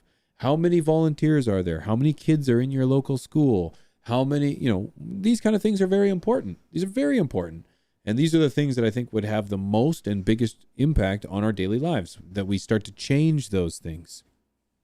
So it is imperative that we do pay attention to politics, but it needs to be politics that have the biggest impact on our life. And that's our local politics, because the amount of taxes we're paying on our land, the amount of taxes that we're paying on our property tax, the amount of gas we're paying, and maybe that's a bad example with the gas, but the amount of, the money that we're paying in these kind of things, those kind of things, how our children are being raised, those are the most important things to us. I agree with Holy Delito. He says, I only vote for the question, not the politicians. I'm the same way. I agree with a little bit of both sides. Yep. And when the day comes, you just have to decide which one you agree with more. That's it. They're not going to be perfect. No. But the reality is that the system that we've created is so broken. And I always say there's a couple of politicians that I can stand listening to a little bit more than the others, but their platform isn't what I stand for. So I can't vote for them just based on because I like them better. Just retired as a school custodian. Let's go, Jones. Taking care of them kids, dude. Appreciate that, brother. My high school custodian was probably one of my favorite people. He was always so nice to us kids, especially when we snuck back in after lunch high. He never ratted us out. He always he was a cool dude. He was my favorite. Yeah. Yep. Shout out to you, dude. So, ladies and gentlemen, this is a story that I wanted to kind of loosely get into. Wanted to cover this because last week we covered the story about ibogaine and the idea that they were going to be releasing essentially a controlled psychedelic to people that had experienced traumatic episodes in their life. And if you tuned in last week, I'm not afraid to say that I'm a huge advocate for using psychedelics to help people get over some of the things that the brain has been exposed to due to going overseas, whether it's through war, first responders, whether it's in regards to some of the things that they have seen, and, first responders in regards to paramedics, even doctors, these kind of things. These kind of levels of trauma that are, and maybe victims, certain victims as well, that have been exposed to a certain level of trauma, and they need to get the mind over it. I am a huge proponent for that, or I'm a huge advocate for that, sorry. I think that we should be exploring natural medicines at any and all costs. Well, I watched a interview segment with a veteran on the Tim Dillon podcast. I'm not going to get too much into the conversation. We got a couple clips here that we're going to play, and then I'm going to break them down. Go ahead. How is ibogaine helped with that? Because what you just described is what I hear from a lot of people. Mm-hmm. It is very hard when you return from war. How has ibogaine helped you with all of the things that you went through? Well, since taking ibogaine about a week and a half ago, I experienced a total liberation from any sort of judgment I had on the situations I was put in, the situations I was there for. For example, there was a moment in Iraq where we had gotten personal intel that one of our enemies attacking our Humvees had a location nearby, and when we arrived, we couldn't find the suspect, but his family had occupied this tent area. And in order to get him out of hiding, we decided that perhaps, a little bit of coaxing with the family would help. So intuitively, I knew the screams of his children would elicit more than the screams of his wife. Of course. Yes. So I began choking his wife. And I choked her for around 8 to 10 minutes, and long after the point of death, as we call it. And off the floor, just I started off the floor, yeah. And as her body slowly sank into the puddle it became. Okay, of course. And those were the moments that would really keep me up at night. I get it. Yeah. But I look back, and I was there, and I did those things. But there's no more judgment. And the same hand that was choking her was also choking me. And at the same time, I just let go of both. It's almost like you had this epiphany that we're all one, and you were almost kind of choking yourself. Absolutely. You know, like, and that's Absolutely. kind of, there's a beauty to that, and the release. The release. The release of that, and that's incredible, and that's something I think that if more people could experience this, and how do you feel about killing today? Well, I felt like a part of me died when I went through this 72-hour trip. Right. And I did that to perhaps dozens, perhaps more people. So I was able to provide what I was able to experience. So Yeah. I see death as a liberation. So I have no qualms over the death I delivered to these people. And in some form or another, I'd like to deliver that again. Unbelievable. So you feel comfortable today with killing on a level that maybe you've never felt before. Absolutely. This is unreal. Just to hear it from someone, because you imagine what these things could do, these new drugs that Big Pharma doesn't want us knowing about. Of course. But you hear from the horse's mouth how impactful this has been. So you believe right now you could go and just kill a woman in front of her children and not feel that sense of guilt or shame. No shame, no guilt, no mercy, no hesitation. These were the things that were my problems. Right, because so much of what this drug has done is made you understand that this experience that you went through, you can't categorize this in right or wrong or this conventional, morality. This is these are deeper truths of the universe that you are harvesting from within yourself. Yes. We hang up on certain moments we think define us, but in some ways they do, but they don't have to. A friend of So just before we get into this next clip, because I want you to take in this last clip, but I want to mention something first. So there was a couple points of interest that he made. This is I want to highlight this. This is a soldier that was sent into battle to perform a task. Now, there is another argument to be made about whether or not what they did was a war crime or not. Okay. I'm not going to get into that conversation. Okay. I'm not going to get into the legalities of what they performed and whether or not on an international stage they would be whatever. I'm not going to get into that. But I want us to remember that these are soldiers of war. These are not soldiers that chose to go on these particular missions or whatever. A lot of these people have signed up. And I know this is a controversial statement. People say, well, no, they signed up to do this kind of stuff. As someone who is a very heavily tied with military in my background, never spent any time in the military. Let me be very clear. I was a military brat, okay, meaning a child of someone who was in the military, and I had to suffer the consequences of that. And because of that, I know I've seen the men who enlist. And these aren't men that enlist to go and kill people. These are men who enlist that want to try to provide for the people that they leave back at home, whether it's their wives, their children, their families. It's more of providing than it is from taking away from others.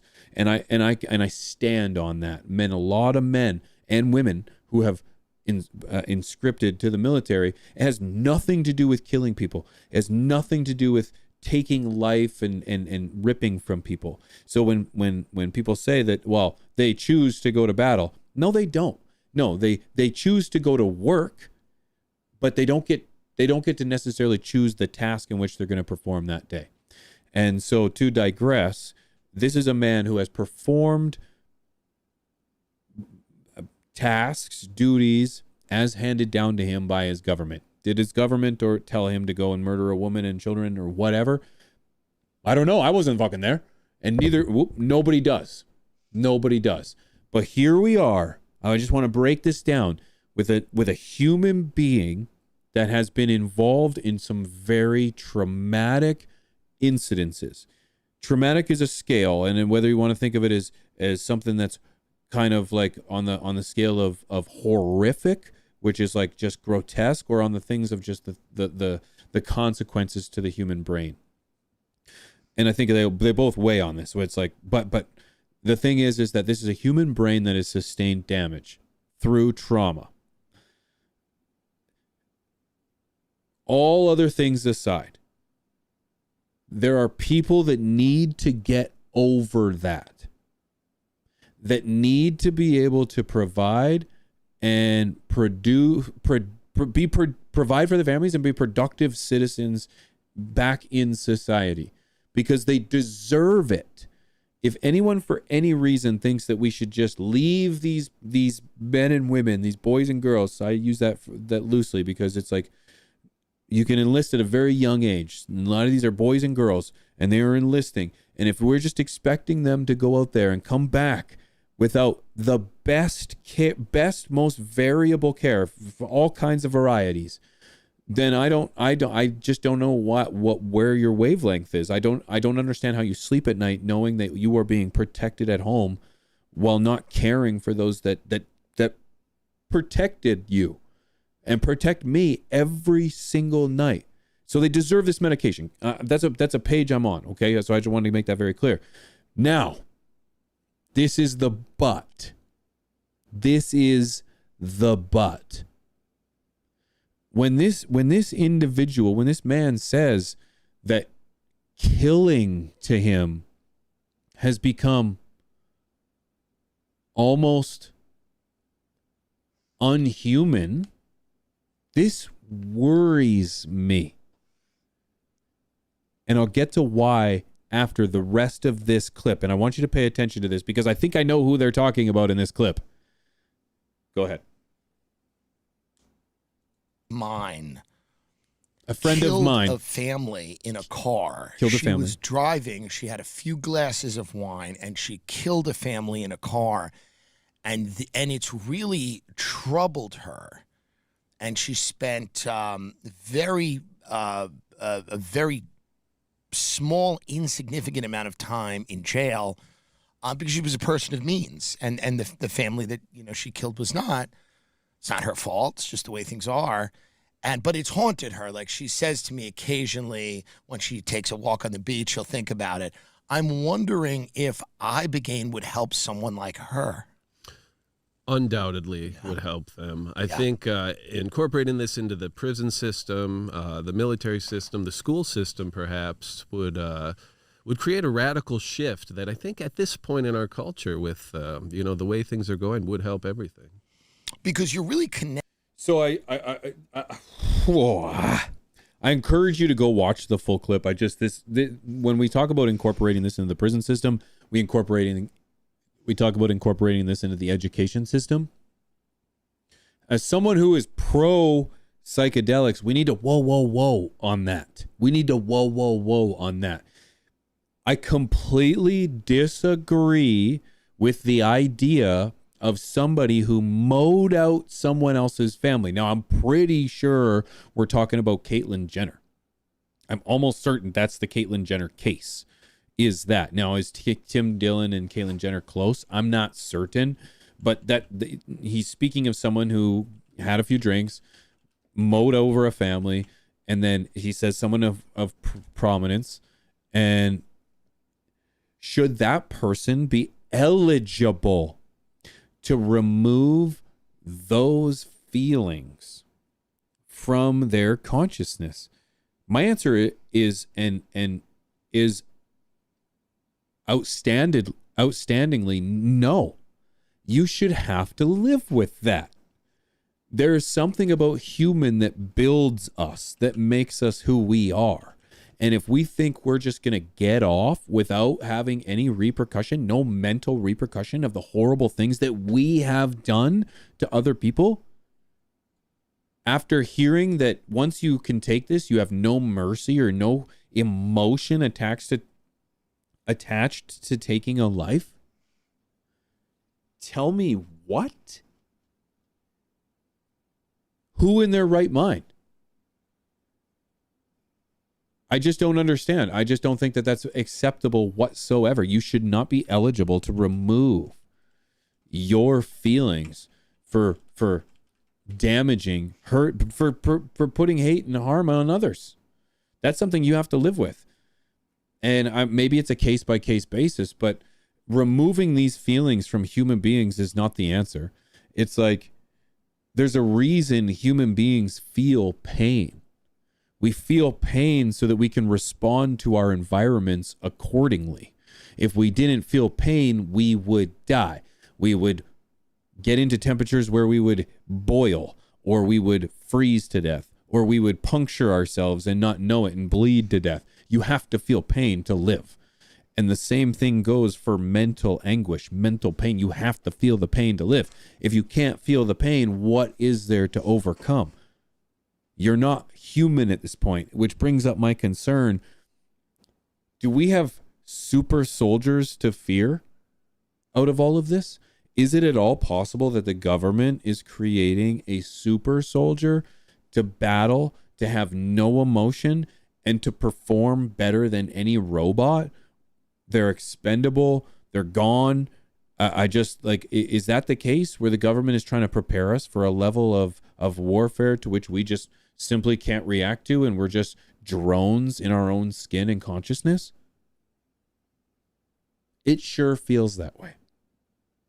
Now, I want to be very clear that this gentleman, this veteran that was on Tim Dillon's show, has only been using ibogaine for a week and a half, did a 72-hour trip. Maybe there's a journey ahead of him. Or not maybe. There is a journey ahead of him. How things are going to respond and how he's going to conclude his treatment, I don't know. But I wish nothing but success for him. And, you know, listening, I am a civilian. Yes, I have military family. I have military friends. And in fact, I've got the name of a man, my best friend, tatted on my back, who sacrificed everything for me.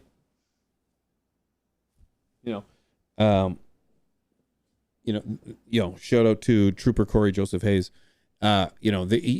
I understand the sacrifice that's made by military personnel and veterans. I don't understand what they went through. I can't understand. It's one of those things as a civilian where when we start to discuss, and this is kind of really honestly how I equate it to, is as a civilian, I was in university and I took astronomy. Incredible class. We talked about the universe. We talked about planets and stars, and we talked about things in proportionate and in sizes that my mind simply can't fathom. I can't think of light years. I can't think of thousands of light years. I can't think of the speeds that happened I can't process dark matter because my feeble mind can't handle it.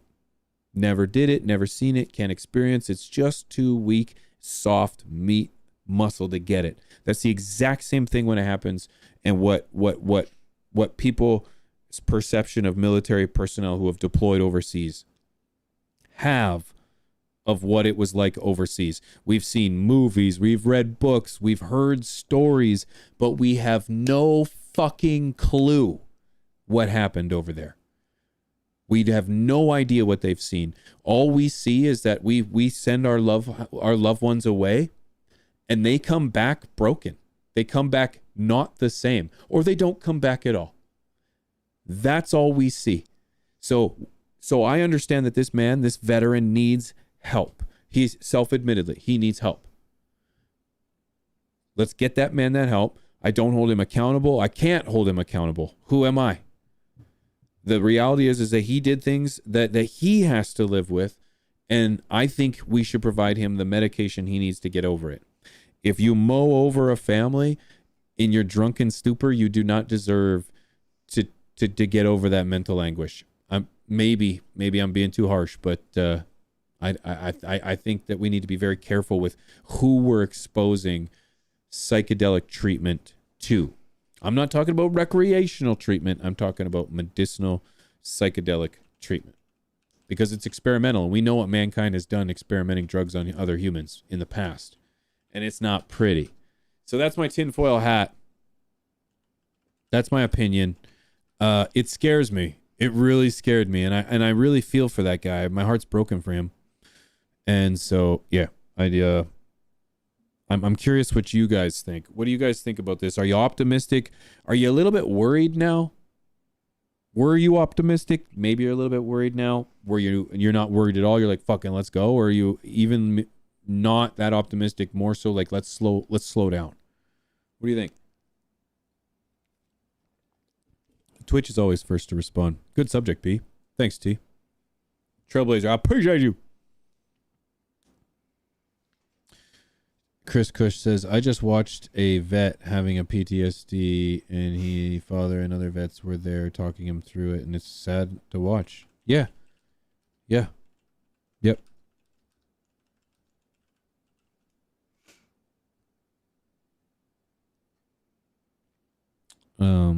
He chose to murder that woman. Sure. But at what cost, though? I'll entertain this, and I appreciate you voicing your opinion. This is Arden Lovett.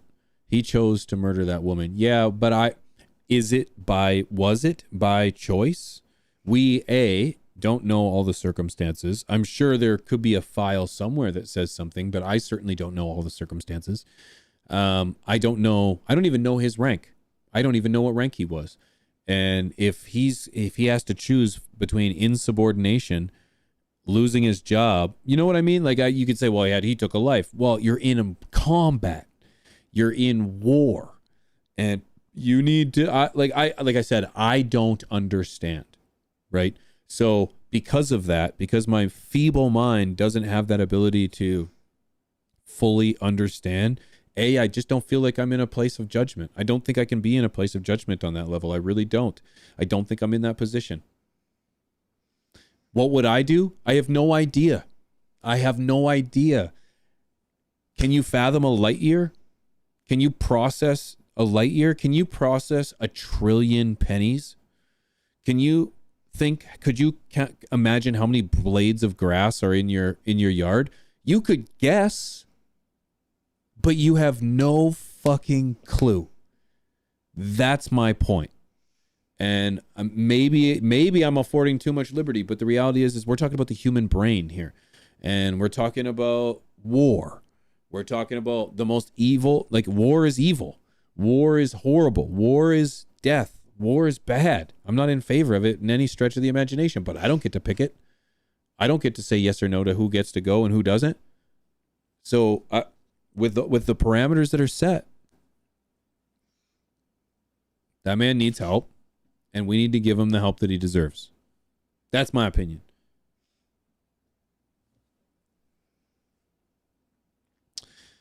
Women and children are off limits unless she/them has a weapon actually pointed at you. Yeah, no, I agree with you. No, I agree. I agree with your moralities. I agree with the moralities, 100%. Of course they are. Like I said, I'm not saying I agree with what he did. Absolutely not. That's not what I'm saying. But yeah. We all need help, Botanic. Yeah, you're right. You're right, boy. You're right. Graffiti. He did choose to murder that woman, but was also desensitized and put into a very shitty situation due to the environment he was placed in. It's war. It sucks. Yeah. Yep. Yeah, I can appreciate that. Thank you for speaking up. Thank you for saying that. Lots to think about here. Yeah, old guy, this is a very loaded topic of conversation. Yeah, Thomas Cooley says, I walked in on some heavy stuff. Yes, you did, my friend. Yes, you did. Yeah, we did. And it's crazy to be even having a conversation like this, you know? How do we pick a side? Obviously, I believe it's easy to stand on the side of don't hurt women and children. Okay, well, what if you were in a Batman situation where you had to choose between one or the other? I'm just playing devil's avocado. I hope we can appreciate the conversation. And let me remind you that you and I do not have to sleep with the thoughts of the things that this guy did. We don't have to live with this life. So I appreciate you guys commenting, and I appreciate you guys supporting, and I appreciate you guys having a decent conversation. I don't see anybody calling names. I don't see anybody getting down on each other. I just see a solid conversation, and I don't know if there's even a right answer. I really don't. I feel like this is. I want no war. This is one of those conversations where there is no right or wrong, and everybody's gonna feel the way that they feel. Yep. And good conversation is thankfully gonna happen. Yeah, we've got to be able to talk about these things because guess what? The reality is, as we start to venture down the world of psychedelics, these are the conversations that we're going to start having. We have to start having. These are the uncomfortable ones. Should children have access to psychedelics? This is through his words. Let me rephrase. He didn't say children. He said, should the education system be exposed to psychedelics? And he could have meant obviously universities and such, but he also said the prison system. Should the prison system be exposed to psychedelics? Should this be a form of rehabilitation so that prisoners can get back integrated into society? These are huge conversations that I don't think right now at this very second we would come to an answer.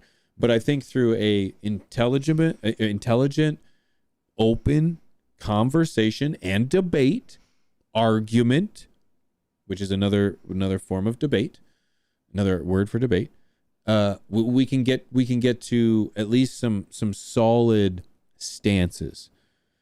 And it's the conversations we got to have, because if we're not going to have these conversations, guess who is? Our politicians. And we don't want them having these conversations. We're adults. We can handle these conversations. So I appreciate you guys putting in that input. I really do. I think we pretty much summed it up there, eh, Ms. B? Do you think we left anything out? I wanted to share a couple. I just had some nice two more things. Yeah, no, that just some share skis, because we did the national anthem, and I appreciated that. The kid made fun of me when I went upstairs to check on him. He's like, "Are you crying?" I was like, "Shut up." Yeah, your dad makes me cry with his passion for the plant. So I told him what we were watching. He's like, "And you cried?" I was like, "Bruh." It was moving. Women. It was moving. Cry, okay? Cowboys cry too. You're gonna learn this someday. Cowboys cry too. It's okay. They do. It's okay. Great show tonight. Thank you guys. I really appreciate it. If you made it this far, you're a real one. Okay, you're a real one. You probably didn't get a notification. If you did, well, you might have actually, based on who we got here. You didn't need a notification. I'm going to be posting. So I seen someone come in and be like, "Hey, what happened to Urban Remo's channel?"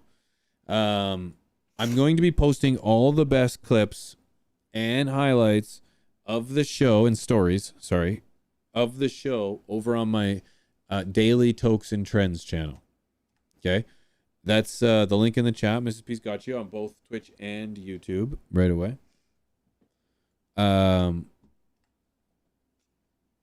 P's kicked it in the ass again.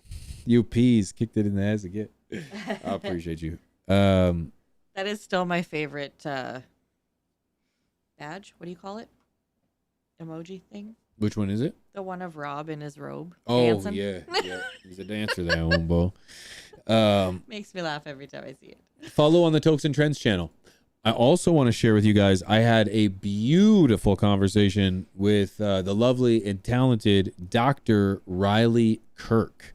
And she broke down cannabinoid science, cannabinoid science. I'm trying to say that right. And if you want to see what I mean, you got to tune into the episode. It's doing fantastic. I appreciate you guys for watching. But if you didn't see it, check it out. That's the link. And it'll give you a direct link to the Tea Time and the Daily Tokes and Trends video. Okay, you won't miss it. Channel, sorry, you won't miss it. I also have a request for when I get buried. When I die, I need you to bury me like this picture right here, because It says this is what happens when you die with seeds in your pocket, but I feel like this is what I want. Scroll down just a little bit. Yeah. Isn't that beautiful? That is just absolutely stunning. I love what they've done here. The perfect 3-plant potter. To a person who just probably loved the plant.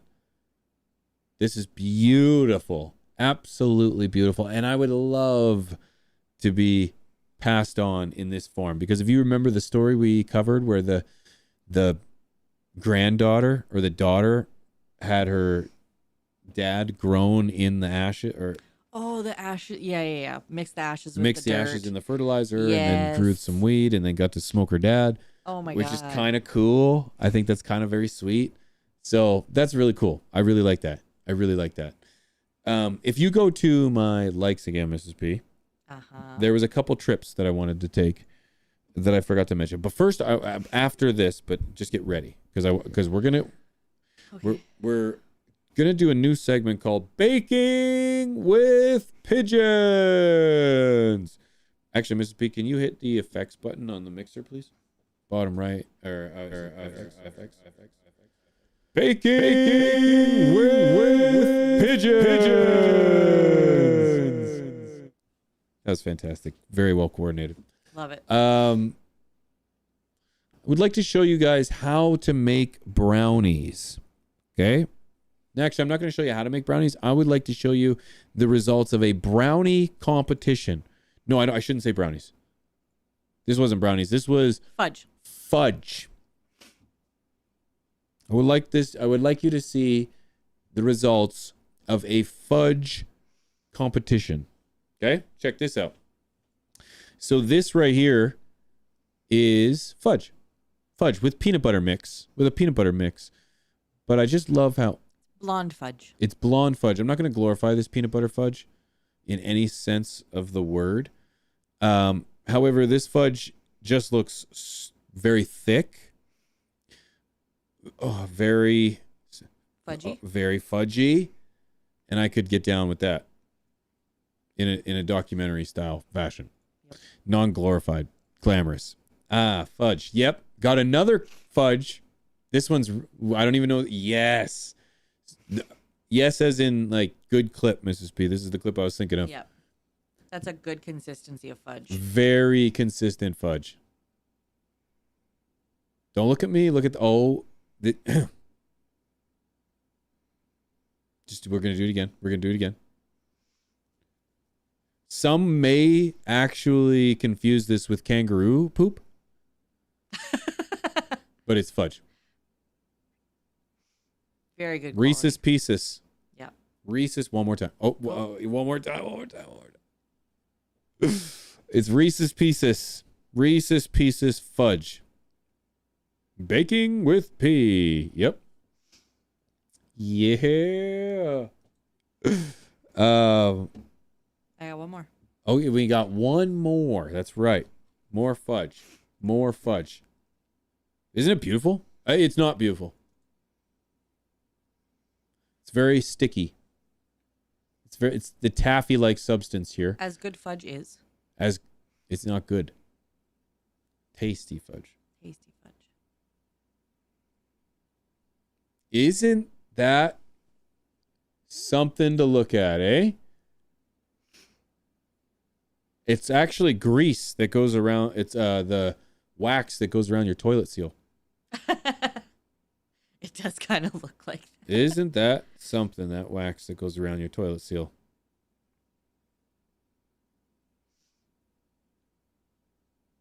Well, it was made by a professional, I could tell. Yeah. So if you go to my likes, there's a picture of a cell. I want you all to take a real trip with me. Because yes, I saw this when I was looking for some earlier. I want you guys to take a trip with me because 100% this is AI. However, it is not far-fetched for me to believe that this is a very, maybe not an accurate video, but like an example of what I think my imagination would go to if I had the opportunity to get this perspective. Show this here. Okay, so the caption says the most detailed image of a human cell. For perspective, the human body contains approximately 37 trillion cells. Okay, put the mic closer when you're going to talk. I was like right in there. It was close. Now you are. You're right. No sound. No sound. So I'm going to talk over top of this because we can't play music ever on YouTube. So this is supposed to be the most, what was the wording? Detailed cell in the human body. Cell in a human body. A cell. Look at the life inside of this thing. And just think of the life that's inside of that thing. How small does the world go? Because it's like, have you guys ever seen The Lorax? Yeah, it's my favorite movie. Where it's like, it gets smaller and smaller. That's not the Lorax. Oh. That's Horton Hears a Who. Horton Hears a Who. Yeah. You ever seen that movie? Yes. Horton Hears a Who? Yes. That's a friend movie. A fun movie. A friend movie. That's a good stoner movie. That's another good stoner movie, Mrs. P. You're right. They live on the little cotton ball. Absolutely stunning. It just gets smaller and smaller and smaller. Civilizations smaller and smaller and smaller. Just so cool. Very cool. So cool. I just absolutely love that. I wanted to share that with you. Now, there was probably other things that I can't think of at this very moment. I have one with a cow. Oh. And because I love cows. Oh, yeah, show this. This is kind of cool. So this is the essentially the feeding of a cow of its herbs. Just raw product right from the fields, agricultural product. And there's a caption. Can you read the caption, Mrs. P? I can when I'm not playing the video. Okay. Oh, it's yeah. Just made quick work of that, didn't they? Yeah.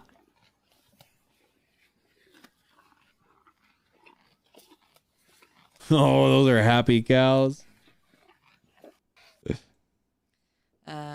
It says feeding cows fresh plants from the garden is one of life's hidden treasures. One of the reasons why people in America were so much healthier before they banned hemp. Feeding industrial hemp to cows can significantly reduce stress, lower inflammation, and provide a high-quality nutritional supplement, potentially boosting milk production. Rich in protein and essential fatty acids, it serves as a sustainable, calming feed alternative for livestock during transport or weaning. Pretty cool. Very cool. Pretty cool. I love to see that stuff. Botanic says, P, they say there's more room to shrink down than there is to expand out into the universe. That's insane because we constantly expand out into the universe every day, every second. Wow.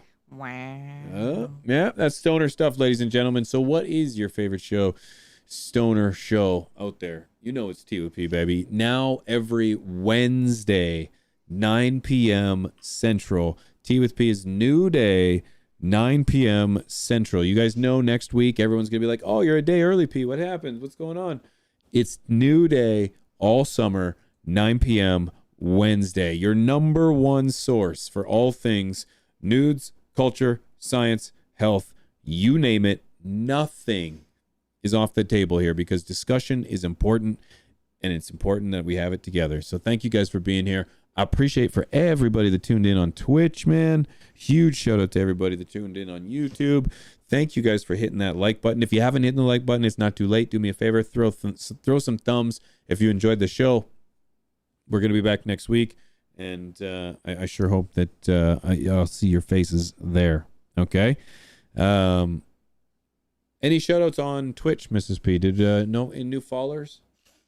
I wish you could see new subscribers on YouTube. Shout out again to LJ Jones for the 5 gifted on YouTube, and to what was it? Alienated Gardens on Twitch. On Twitch, the 5 gifted. Why does it not show me? Are you? I see Dirtson resubscribed for 5 months. Hey, Dirtson, thank you, friend. 2 Deuce 2 followed you. Oh yeah, the Alienator Gardens. Alienator Gardens. My Twitch chat is stopped for some reason over here. I don't like that. Wednesdays. It's summer. Woohoo! Damn near, friend. Damn near, friend. To be fair, baseball season is short. I think Yeah. we're done by like the end of June, beginning of July. Yeah. So Yes. then we'll reassess then. Yep. Yeah. Well, we'll probably run it Wednesdays anyways, just for the. Yeah.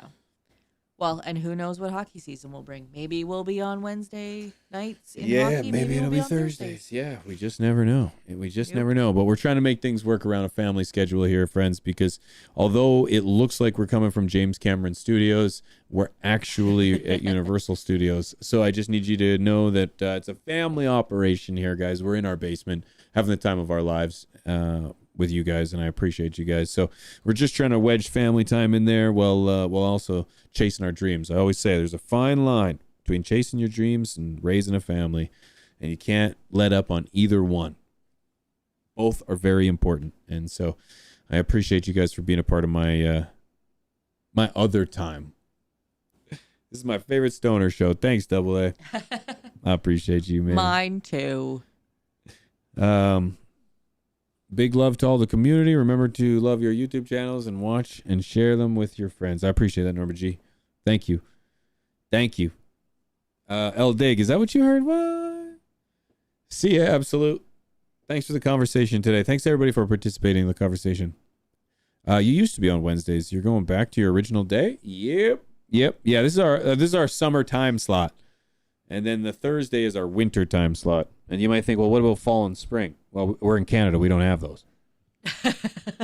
Not really. Hijacked. Thank you, friend. Appreciate that. John the Grower, have a great night, man. John, thank you for being here. Mr. Lindsay, thank you. LJ, as always, dude, thank you. Cheryl, have a great night. Appreciate you, Zach. Thanks, Botanic. See you, Techno. See you, B. See you, Sam. Holy Toledo. Chapo, East Coast. Appreciate you. See you, Potato. See you on a roll. See you, Skittles. Appreciate you guys, man. KOS, thank you. Appreciate you. See you, Becky. See you, Grotato. See you, Rubber Knees. See you, Hazer. See you, Sam over here, too. Barina. Have a good night, girl. See you, East Coast. See you, Garden Quest. See you, Double A. See you, Sean. See you, Mechanic Fool. See you, Gino. See you, Arden. Appreciate that. Thanks for commenting earlier, too. I appreciate that. See you, John. See you, Fool Next Door. Thanks for making it the whole show, dude. Wolfram. Appreciate you, friend. Trailblazer, new server tomorrow. You know it. That's right. It might even be the same. We'll have to figure it out. Stream on Twitch tomorrow afternoon. Okay? Streaming on Twitch tomorrow afternoon. Tune in, okay? Brand new Rust reset. All right? Gordon Gilly. Take it easy, friend. Motivated by Terps. Appreciate you, dude. Thank you, man. See you, Jimmy. See you, Annie 20. See you, Gromero. Grower Mo. Sorry. See you, Norma G. Appreciate you, friend. Thanks for everything, dude. Thanks for all the shares, man. All right, friends. I appreciate you a million. Boogie, you too, dude. Thank you, dude. Rob Shot's out there too, man. Shout out to you too. Solar Island. Thank you, man. See you, Dabber. The Dapper Dabber. Peace, my respect. Appreciate you, friend. All right, my friends. Idiom, you be well, all right? Go Edmonton. All right, friends. You guys have yourself a fantastic night. We'll see you tomorrow afternoon on Twitch, all right? My friends, much love. Peace.